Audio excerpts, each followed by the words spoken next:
Well, hey, everybody, my name's Trey McKnight, and we're so glad that you are with us today. Once again, I've got Frank Bealer with me, which Frank and I, how far back do we go? Days. I've known Frank I've known Frank for a few years. A lot of you know Frank as well. Frank, obviously, as we're talking about health and safety right now, Frank has a ton of experience working in churches, large churches, smaller churches, currently serves as an executive pastor on a church right now. But also you sit in the seat at the Phase Family Center as the CEO. Yeah. Right. So as you can imagine, all of you, you've probably had a lot to deal with. I think all of us have a lot to deal with, right? It is kind of unique because we have this, Faith Family Center has a preschool, has that co-working operation and events. So needless to say, this has impacted greatly. And then here we are trying to make room for churches on the weekend, right? So there's a lot of moving pieces to this, but definitely trying to figure out when to close the preschool, following all kinds of very defined regulations and not so defined regulations. Right. And then trying to figure out when to reopen and what that's looked like. It's definitely been quite the journey. Yeah. I feel like a lot of people are currently kind of thinking through a lot of what maybe you guys have thought through. Or you guys have been open for a couple weeks now, right?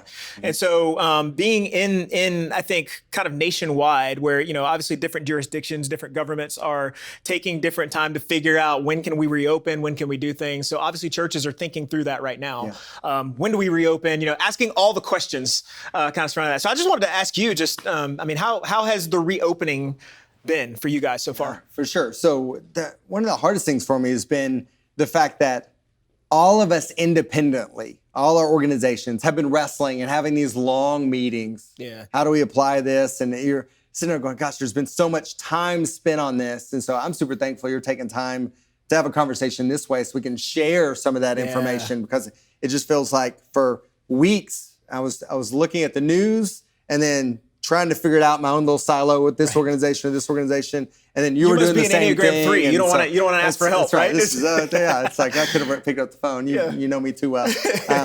But now here we are open. We've been open for a couple weeks. Obviously, we don't have everything figured out, but we have started to see some patterns of how different families respond to opening. And I was going to ask, they have the choice parents to do that. Responding to all this? Is there hesitation? It was interesting. We tried to give people like choose your own adventure. And so they could start on the 11th, the 25th, or withdraw from our program. Let us know. I'll come back when it's all settled or when there's a vaccine or whatever. Give us some information. What ended up happening, and we didn't know what to expect, right?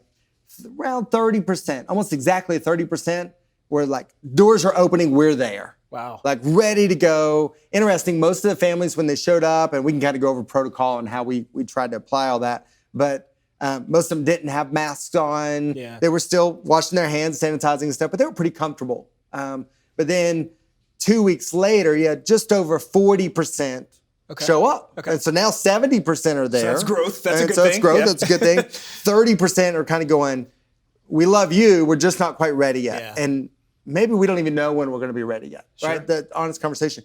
But it was interesting because you try to do some anecdotal polls and figure it out, but you really don't know. Yeah. And so same when we're open our churches, we don't know if we do family service or we start to let kids and students get together, what parents are going to get permission, when are kids and students ready. We have all kinds of anecdotal information, but we need to start to see people move. So it at least gave us some idea of maybe how a pocket of parents in a community, very diverse pocket of parents, respond, right? 30, 40, we'll see later, right? So that was kind of how it played out. Yeah, kind of along those lines. You say there's a lot to think about.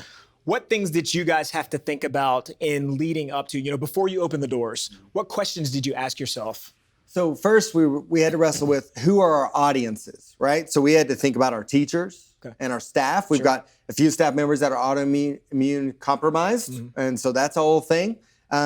And then you've got kids. How do we take care of them? You've got parents and their emotions and feelings and politics or whatever it is that's influencing that. So we started there, and then it was us going, okay, as we craft messaging and decide our safety protocol based on licensing bodies and kind of the governing bodies that are telling us some practical things and some giving us direction for our interpretation, right? Both those things are factored in there.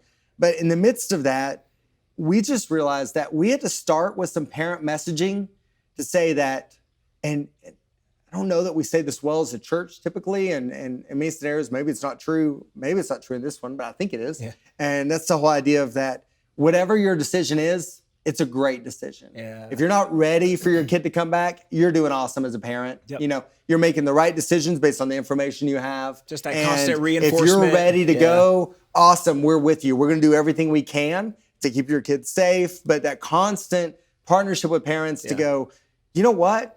We're all working with as much information, and sometimes it feels like there's lots of words but little information, right? And so parents are dealing with the same thing, and they're looking at other parents, and they made this decision, and I didn't, and gosh, my kid's missing out on camp or whatever it may be, and so, it's so difficult to decide. I mean, I remember in my household, so I have 2 middle schoolers, 2 high schoolers that are now done. So now I have a middle schooler going to be a high school. So now I got a middle school, high schooler, college student, full house, and one in the military, right? So with that plan in place, they've all kind of got it. And even just deciding when they could hang out with friends again and when they could have a sleepover or whatever, all those things, right?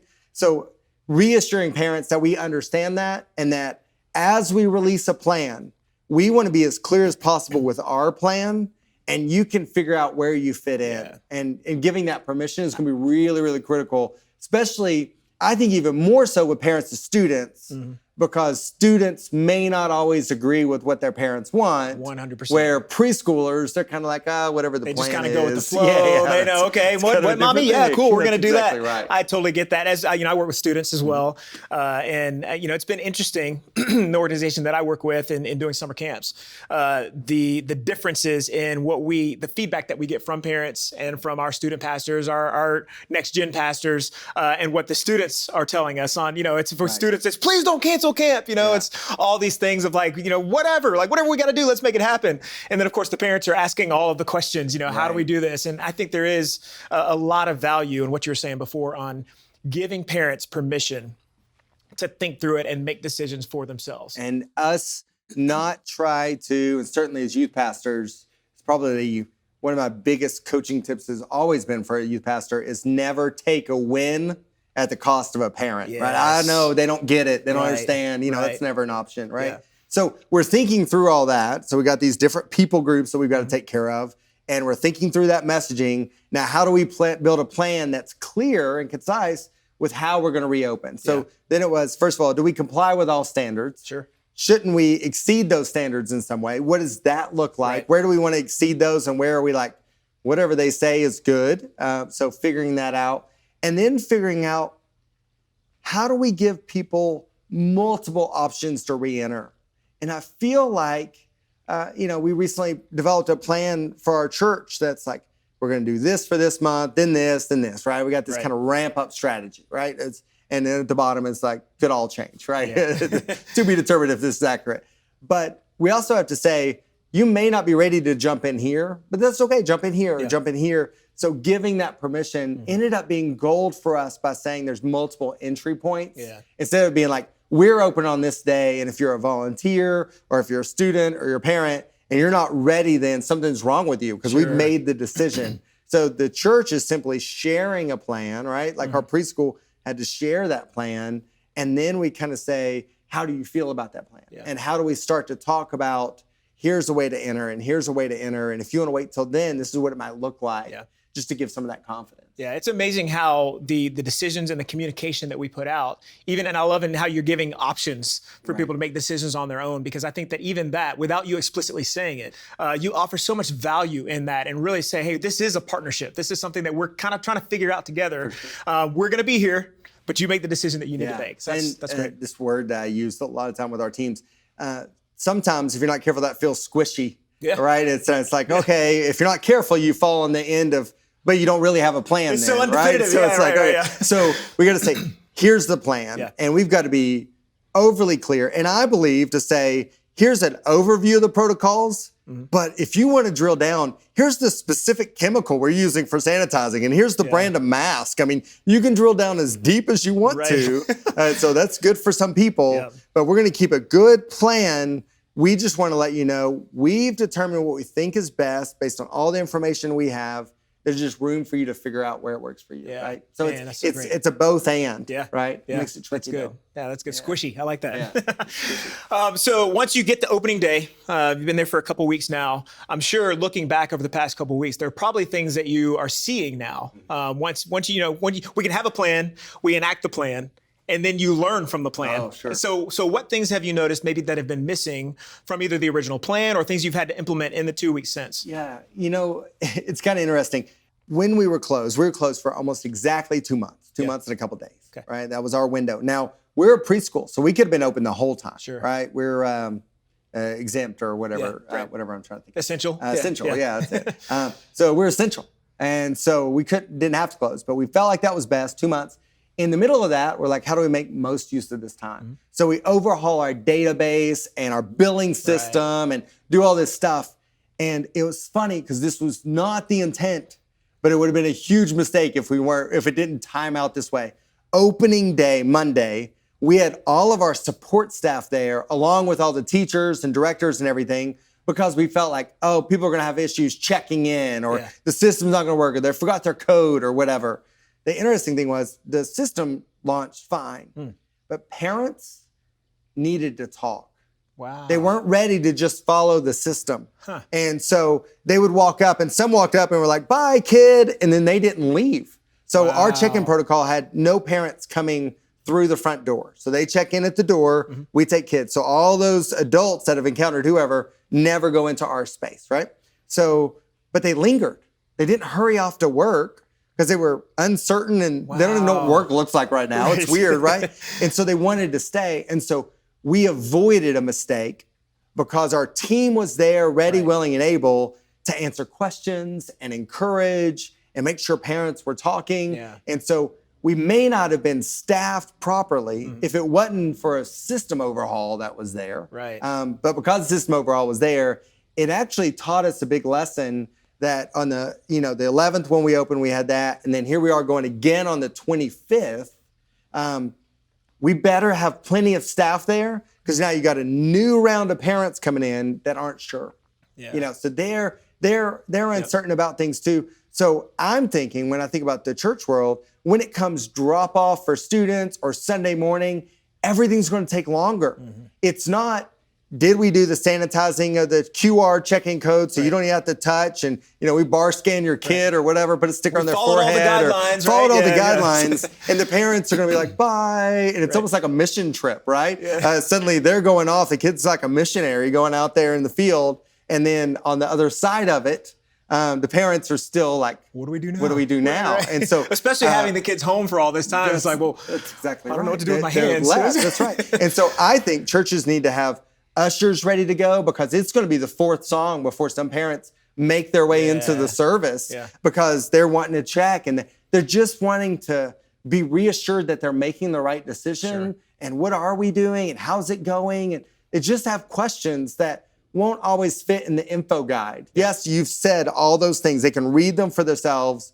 But as far as these feelings and emotions they're having, if we don't have extra staff around and extra leaders, I know at holidays at Elevation, whenever we were doing like a presentation of salvation or anything like that, we always ask staff spouses to come be an extra set of hands, because we just have more conversations and dialogue. And then you have new families coming to the church for Easter or whatever. So we just know there's going to be more conversations. I think we have to treat our reopening that whenever it is, there's a few weeks where we just got to be ready for a bunch of extra conversations. And so if you try to do good old-fashioned check-in model with the proper protocol, we're going to, first of all, miss an opportunity to minister to people, right? That's going to be a big deal. But we could have really missed it. And I'm telling you this because it was a total blessing that we happened to overhaul our system and needed to, or we would have been fumbling all over ourselves because we didn't expect for parents to linger and kind of camp out. I love this. I love that it kind of happened by accident, but I love the fact that what you're saying right now, and I don't want us to miss this, is, and you've said this, the fact that I think that even as we're thinking through all of these things, we're thinking through how do we reopen, what are the things that we need to be doing in order to prepare for the reopening. I think very much in church world, we have a tendency to think about the program, to think about the content, to think about the production and all these things. And in very much the same case, we can always go back and say, this is about the people. And when we think about in our preparation, not only what are the processes we need to go through to make sure everything is prepped and clean and ready to go, what do we need to do to serve the people in the process? I love that. That's such a good, I think, insight that probably came, as you're saying. Surprise. Surprise. But it gets back to just the heart of ministry, is that it's all about the people, and you can do all the things, but at the end of the day, you need to focus on what do the people need in this moment. Yeah, and when everybody at church shows up kind of around the same time, you got one small window, they're coming to get ready for church. Yeah. If we're not ready, we're either going to look unprepared or we're going to look uncaring. So it's going to be a big deal. Yeah. Now, that said, there are guidelines that we have to pay attention to. So for you, you said originally you were kind of trying to think through things on your own and, okay, what do we need to do and how do we need to figure this out? But at some point you start reaching out and seeking, who can we glean from to figure out what procedures need to happen, what guidelines. So for you guys, what has that looked like when it comes to where do you go for the guidelines? Where, what outside resources, what things are you looking to kind of give you even at least a little bit of a hint or a clue on how do we make sure we're compliant or within recommendations, or there's so many different words that are thrown around out there. Where have you gone for that? It's interesting. So we have to remember what the organization is for. So CDC, their job's to stop the spread of a disease, right? So they're going to put out some protocol or a plan, which is totally fine, but it may not have the practical steps that we need to do church or do the learning center or whatever it may be. Yeah. And so there's all these other organizations, World Health Organization, all this stuff. That's helpful. And news is somewhat helpful, right? But for us, what we found, and I think it's a sweet spot for the church, is that every state has a licensing body that helps preschools open and operate. Sure. And if you treat teachers like volunteers, preschools, how do they interact with kids? Who should wear masks, not wear masks, temperatures? You have a passionate group whose sole job is to make sure that families are cared for, and all these rules are applied in a healthy way. Yeah, in any situation, not just in a pandemic, right? Right. And so as they started to translate and say, well, here's some things we think we should do, our posture was, we're going to exceed whatever they say. Yeah. We're not going to go to the extreme, but we're going to put an exclamation point on whatever it is they set as standards. That's going to be our minimum baseline, right? That was super helpful. And I think, I never looked as a church at that governing body, because they never had any influence over my world, as somebody that was passionate about kids, teachers, in our case, volunteers in the church world. And I'm like, wow, there's something really there. And so that became something that just was this great filter for us. Yeah. And then as we're working to expand in DC, and I'm looking at that body and I'm sitting there saying, wow, they're being really consistent about some things, even when it felt like some other organizations were leaving so much up for interpretation. I don't know, I'm just going to make somebody mad, however I choose to do it. So that ended up being really, really helpful. What I'm kind of cautious of is we have a clear plan. I mean, church have a plan of like, hey, when you register your kid with us or whatever, we're somewhat responsible for your kid, but we're not taking all the liability. I don't know that we need to overhaul everything and put COVID in everything. I mean, we got flu and everything else. Right. So I don't know that that's where it's at. I think maybe reach out to our insurance agent. Most churches have a specialized church policy, and I'm certain that those organizations have put together some good protocols. Sure. So we should at least lean in and hear what they have to say, because once again, they're working really hard at a big board table somewhere trying to figure it out too. So let's hear from them. At the end of the day, we have to figure out what's a requirement that is not up for conversation versus what's up for interpretation, just like we do with scripture and anything else, right? We try to figure it out. And so I think for us to go, who are we leaning in on that when we say we're leaning on them gives our families confidence that we're doing it right. Yeah. They're credible. And so they're credible. And so the challenge is sometimes if we point to certain websites, they don't get specific enough. And so once again, it doesn't lean into that interpretation side. So I think that there's a little nugget there for churches when it comes to the application or the governing licensing body of a state for childcare programs and after-school programs, because they're passionate about some of the same things, and they're getting very nuanced and practical with application. So I think that's great. Cool. That's great. So to get very practical with what you guys have done, what protocols have you guys implemented? Because I know there are people out there that are wondering, okay, but what have you actually done? So what protocols have you guys had to put in place? Mask wearing, cleaning, all those things. So mask wearing by staff is currently a requirement in our state. Okay. So that was foregone conclusion. Not having kids wear masks or anything like that, but being careful in our messaging to make sure if a kid does arrive with a mask, that's not weird for the other kids, or we kind of navigate that. We need to be prepared for that. Yeah. Same with volunteers in our church. We may say we're not going to require that, but a couple volunteers may show up with masks. We need to make sure it's not weird for them or anybody else or freak anybody out. Start feeling the shame and the guilt, like, what should I have? So even in photos of reopening, having that picture of, if you have 5 volunteers ready to greet you, if one has a mask, I think that is important in this season, because it's going to happen, right? Again, going back to permission. So, that's right. Taking temperature at the doors. We're just taking the temperature of all staff. There's no reason for us not to do that with volunteers and staff in my mind. I mean, they shouldn't worry about that at all. That's a good protocol. Let me ask you a little bit on that, just because, I think if you've got, different sized churches we're working with, some that have, 20 people that show up on a Sunday, some that have thousands. What does that look like, taking temperatures? I mean, is there a slowing at the entrance of the door? Great question. So to me, what we're trying to do is identify if anybody may have symptoms, right? So I think we shift where we do our team huddles. Okay. And so they're not spread out the whole building, but it doesn't mean that they all have to be outside before they come in. Right. But let's do our volunteer huddles, or however we choose to do that, and then have 3 or 4 or 5. They're touchless, they're not expensive, and it sends a message. Now, do we do that for every student? I see less of a concern for students than kids, because if kids haven't been in school, they haven't been exposed to it, you don't want to make it too wonky for them. Right.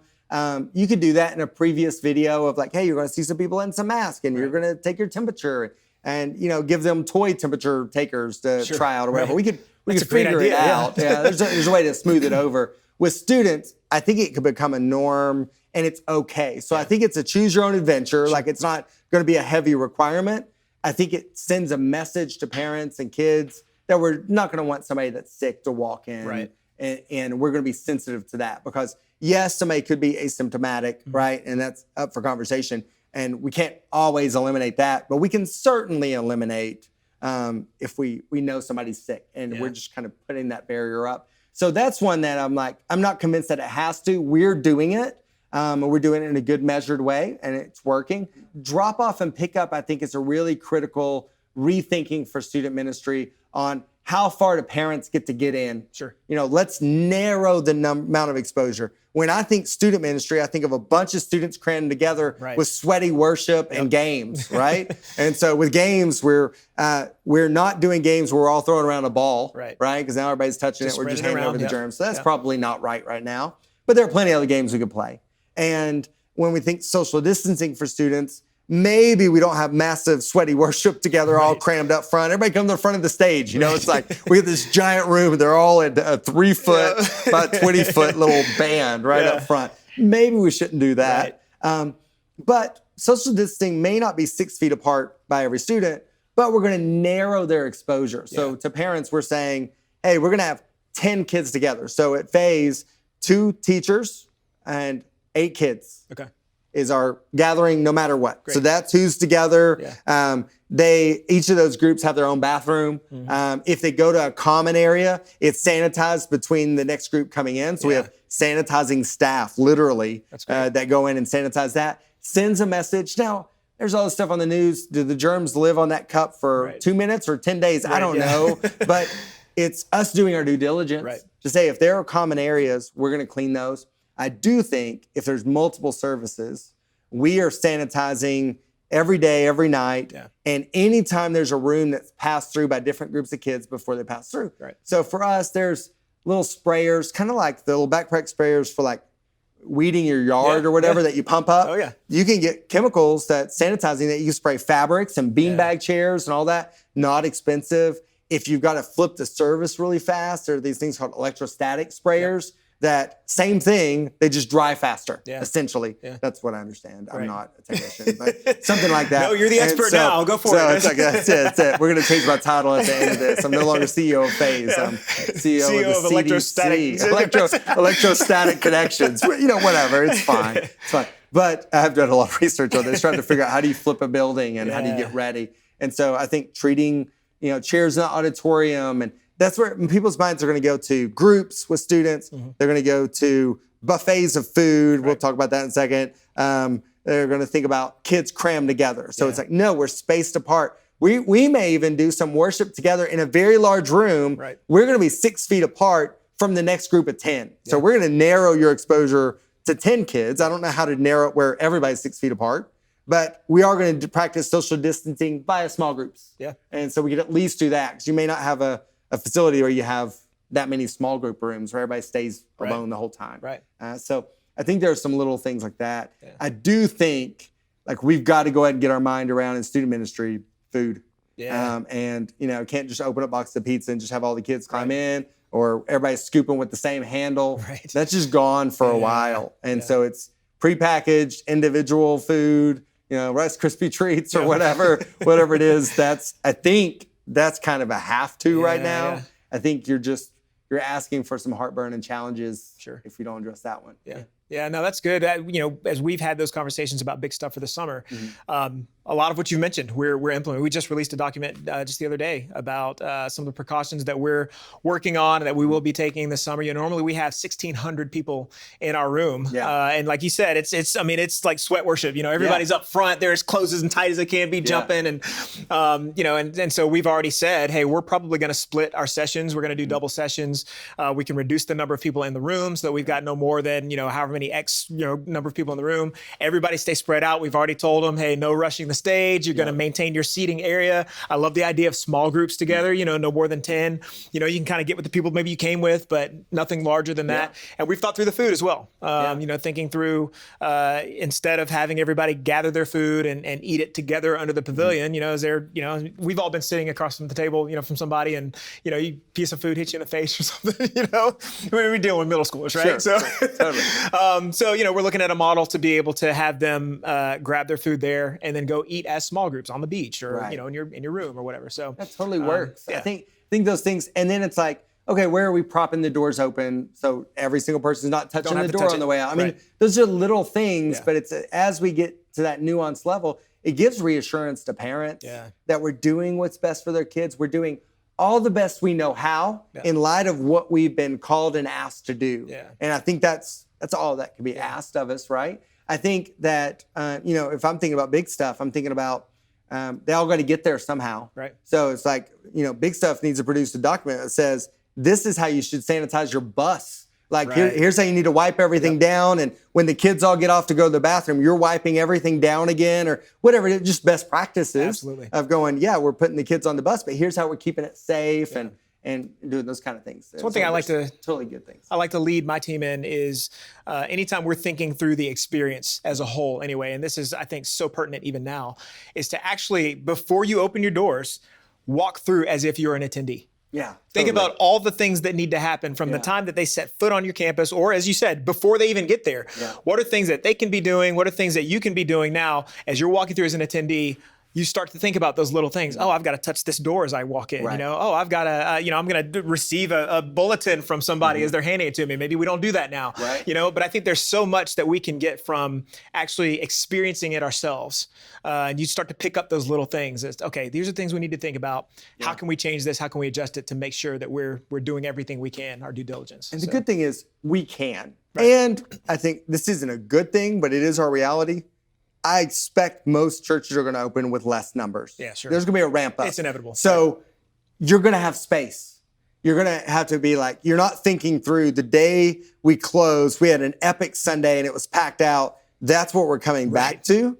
And so you're like, okay, I've got room to play with here. Let's try to move things around a little bit. Let's figure out the best scenario. Let's go outside when we can, those kind of things. Sure. Yeah, that's good. You mentioned earlier, we talked a little bit. I just want to hit this briefly. And maybe you guys know what to do with this. Maybe you don't. We're all figuring it out together. Sure. In the case, say for temperature checks, that you have a student, and I would love to kind of dig into this specifically on a student level, because this is what we're thinking through right now. You have a student who registers a temperature, 100.5, I think is kind of the standard. Sure. 100.6. What do you do with that student at that point? So here, this is probably my favorite thing on the CDC website is there's a very specific protocol for faith gathering organizations, for other businesses, for schools. It's like you notify this group of people this way. this area is closed down for sanitation, but it doesn't, sanitization, not sanitation. But, so this is closed down, but that doesn't mean this has to stop. Right. And initially, it's kind of like, everything that's affiliated with that organization and space is closed for 14 days or whatever. Right? Shut it all down. Right. That's not the case anymore. But there's a very practical, these are the best practices. These are the things you should do and how you should respond when you have a gathering and this happens. Here's how you notify them. And it's very, very practical. And it makes sense that the CDC would have very specific things because they're trying to eliminate the spread of it. So in that case, they're like, this is a very specific protocol of who to notify and when and how to make it work. Right. And so, in preschool, the interesting thing, that temperature is really critical because we have tons of kids that are teething. Sure. They're running a temperature. Now, it doesn't typically go over that. Yep. So we may see a temperature, but it doesn't mean it's exceeding that. Right. And so for it to be a little warmer and a kid a little fussy, that's fine. Yeah. Like, we can't overreact. But we want to be sensitive to it and just be wise. But there is some great resource on the CDC website, very practically. This is our commitment of how we're going to notify you, just like in children's ministry or student ministry. If you have lice or something else, like there's a kind of best practice on how you notify everybody. Right. Check your kid's hair. There's not for you. Right. Well, I mean, you don't get lice. But the check for me is pretty quick. So it's a quick check. Just a quick check. That's fine. All good.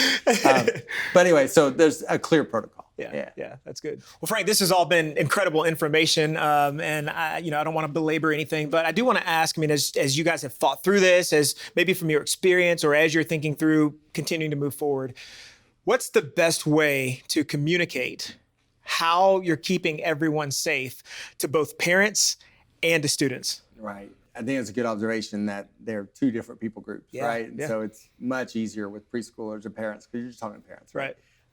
So for parents, this is the time that we over-communicate. And we have the summary of what we're going to do, and you can drill down as deep as you want to go and on a regular basis. So if we're saying we're going to open the church in 3 months, and then in 2 months, we're going to do this dabble on thing where we're going to start to try some stuff out or, whatever it is, a family service or whatever it is, that doesn't mean we don't talk to them again for 2 months. Right. And we're not just doing a hype rally where we're like, we're so excited, countdown begins. We're saying, and this is what came in this week. And, 88 bottles of hand sanitizer just arrived. We're making a boomerang of opening up the box of hand sanitizer. Those kind of things of like, we got it. It's still moving. Almost kind of inviting them on the journey. That's exactly right. As we're moving back toward. Yeah, we're figuring this out together. Yeah. I think that's for parents. So we're just over communicating this time. And then with students, it's really unique because most students, schools closed before most protocols changed. I mean, students weren't wearing masks. Yeah. They were washing their hands and they were telling to be more cautious, but most schools were done before it really kind of built here in the US. So our reentry as a church is their first experience with a lot of the stuff. Some of them was first experience getting out of the house. Maybe they could have a couple friends in their small friend group that they were allowed to hang out with, but they've kind of had to either do that or sneak out and go play football or whatever. And the parents think they're with one person and, they're trying to figure that out. But as far as coming back into a standard protocol way of operating, we're introducing that to them. Yeah. So we have to start to normalize some of the behaviors. So on our Instagram, we're showing students, 3 students, 1 with a mask, and that's okay. And they're all still having fun. And I tell you, it just surprised me. I was capturing some video for FaZe recently, and we got a guy on our team. His name's TJ, and he's just laughing and happy and just a great, great guy. Yeah. And he has this fun little mask. And when we did this sweeping, slow motion, putting on the mask to, communicate a message to parents, you could tell he was smiling ear to ear, even though most of his face was covered. You could see in his eyes and his ears, and you just see that everything was lifted. Yeah. Students need to see that. Yeah. So we need to see that warmth, and it's all going to be okay, whether your small group leader chooses to wear a mask or not. Yeah. And so we're introducing them to that. And so I think in the midst of that, we have to go back to that idea we discussed earlier. It's going, we've got our plan. Mm-hmm. We think this is best. You choose where you want to. And I think the biggest challenge for student pastors, and this is one that we can't own it orange for them, and we can't standardize for them, and there's no website that's going to help you with this. There's a responsibility and burden on you to make sure that not only are kids safe, but that parents don't feel like they're losing if they're not ready yet for their kid to get involved. That's good. And so my daughter recently, they just opened up her dance school. So she's starting to practice, and they've got a few competitions that have been moved to later in the season or whatever. And some of the students are back and some are still Zooming in. Yeah. And, her dance instructor, the owner of the studio, has done a great job of making them all feel included. Yeah. Even though some of them are there giving high fives, Right. probably not supposed to do that, but they do that. And then some aren't there yet, but there's still the shout outs and that connection there. So student pastors, as you're thinking, I think like if we're doing we're getting everybody back together, how does the kid that's not being allowed to come yet still tuning in or staying connected or not completely feeling left out? That's going to be something for us all to solve. Yeah. So no FOMO during this time, student pastors. No FOMO. Don't create the FOMO. You want them to be there, of course, but you just want to make sure that everybody's included. That's a good point. So that's really good. That's really good. Gosh, this is such good conversation as we're all thinking through over the next few weeks. How do we reopen? As we're having this conversation over the next few weeks, whether you're opening next week or you're going to be opening 4 months from now or 6 months or whatever that looks like for you, keep coming back because we're going to continue to have these conversations and think through these things. I love the things that you had to say, Frank. This is such good value just to kind of help us all figure it out together. So thank you so much, Frank, for joining us. Of course, as we go through this journey, if you need any more information on any of this at all, you can follow us at orangestudents.com. Frank, again, thank you so much. My name's Trey, and we'll see you next time.